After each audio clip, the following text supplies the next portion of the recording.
Hello, citizens. Join my review as I talk about the latest episode 2, Gotham.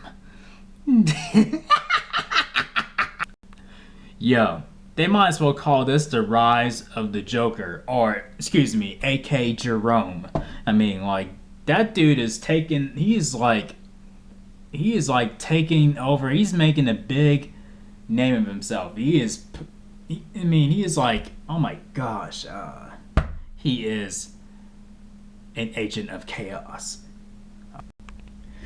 He's got Gordon and Bullock pissed off to the point where they're throwing bad guys out, out of windows and injuring them and shit, and telling them, go pass them a message, throwing them out the window and shit, and it's ridiculous. And then Jerome goes to visit his dad, and to haunt him, and to talk to him once again, and finally, scared him shitless. Excuse me. And then he finally kills him. And then before he kills him, his father said something about how his name will be remembered on children and adults and everything, and how it will be death and madness. And he's just going into this real great speech about how horrific, he's going to be, in the years to come. I mean, how horrific, he is, and how much, and how, what's the word? And how he's going to influence, others with his madness. Oh boy, and that he does. Oh my gosh. But I'll get to that in a minute. And then,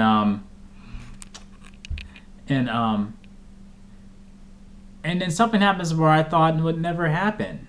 I thought, at least not this soon in the season, at least.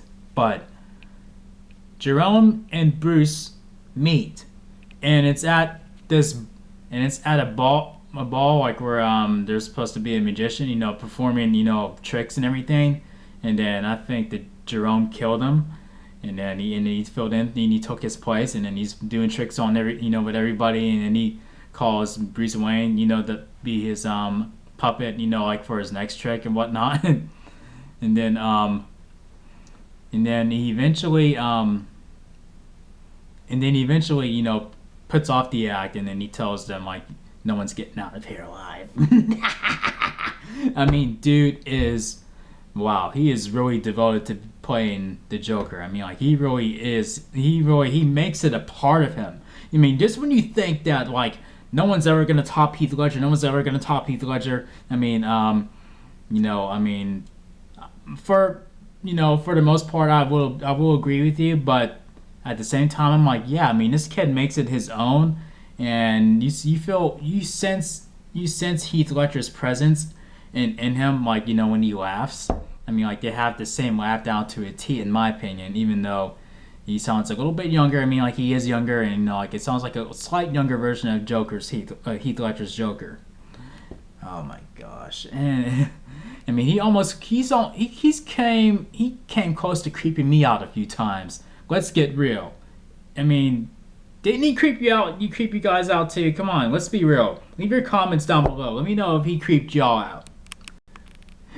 Oh yeah, and when he gassed Gordon and Bullock when they were getting ready to close in on him, I thought he was gonna walk up to him like, "Good evening, Commissioner." But I know he's a detective. But I mean, I'm just having that moment where we're in the Dark Knight when he said that, and in the interrogation room. Oh my gosh. I'm trying to think of what else I'm missing here. I'm just gonna point out some quick things here and there, and jump back right back to Jerome. That's funny how Alfred is hitting on Gordon's woman, not Barbara, but the dark-haired chick, the doctor chick. I'm like, okay, Pimp Juice, okay, Pimp Juice Pennyworth, I see you. I see you. So what? They may end up together if her and Gordon don't work out. Maybe. And that's funny how him and Bruce were talking about that, like, and you saw that, didn't you, Master Bruce? No, I didn't see anything. He's like, oh yes, you did. and then Bullock, you know, goes to Penguin to send him a message. Yeah, you may be, you know, you may be the top dog around here, but you're still that little boy, you know, the umbrella, you know, serving, you know, fish Mooney. And he said if he ever, if he doesn't stay away from Gordon, that he will come after him.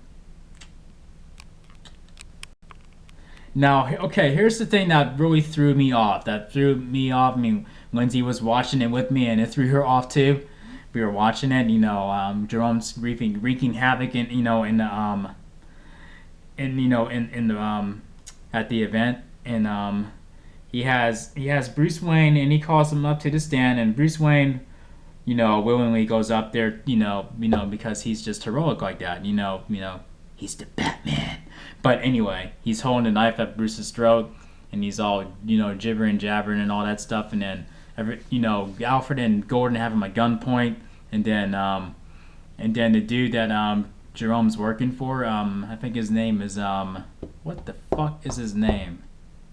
Theo Galavan. Yeah, Theo Galavan steps up to him, and he stabs Jerome in the throat, and I'm like, he stabs him, and he's bleeding out, and then he's all trying to present himself as the hero of Gotham, when like, oh my gosh.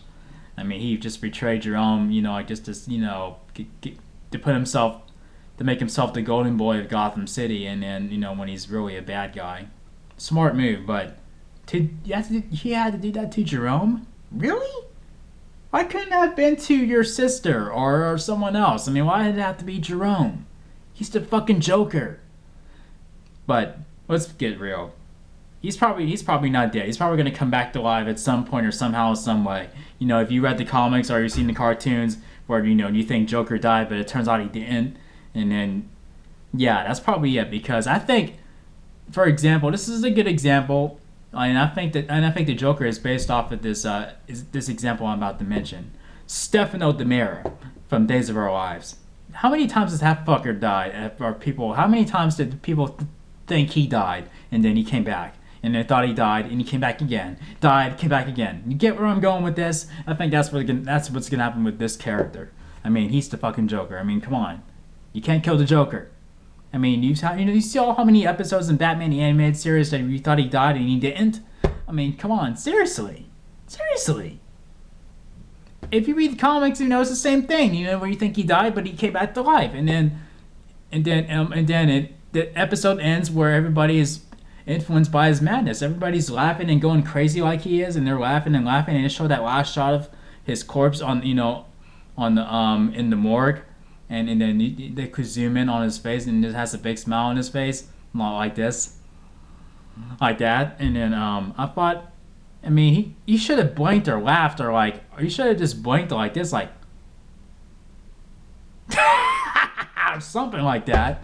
I mean, come on. I mean, he could have at least threw him in the river, or you know, take him out, you know, dragged him out back, and then you hear you heard a gun going off, and then you know it's shot right here or something, you know, and then they just cover up his death, or he fakes his own death and then he disappears, and you're like, holy shit, where'd he go? You know, something like that. But I don't think he died. No. I mean, it's the Joker. Come on, Joker cannot be killed off that easily.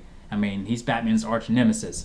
He loves to torment Batman, and he's going to do so. So, there ain't no... I mean, you haven't seen the last of Jerome. We haven't. You'll see. Y'all will see. Y'all will see. So, this episode of Gotham gets a 9 out of 1 to 10. Yeah, I thought it was a pretty awesome episode. And I'm looking forward to, you know, what they have, you know, what else they have up, you know, this sleeve. So... there you go. That's my review of Gotham, season 2, episode 3. And if you liked my review, I should say. Sorry, my review. Thumb up the video, share it, subscribe to my channel for more awesome videos to come, and let me know what you thought of the episode. And do you think Jerome is, you know, gone for good, or do you agree with me? Come on, you gotta agree with me. If you don't, then that's totally fine. But you. Come on, let's just get real. But hey, until next time, Ernie Boycian signing out. Peace out.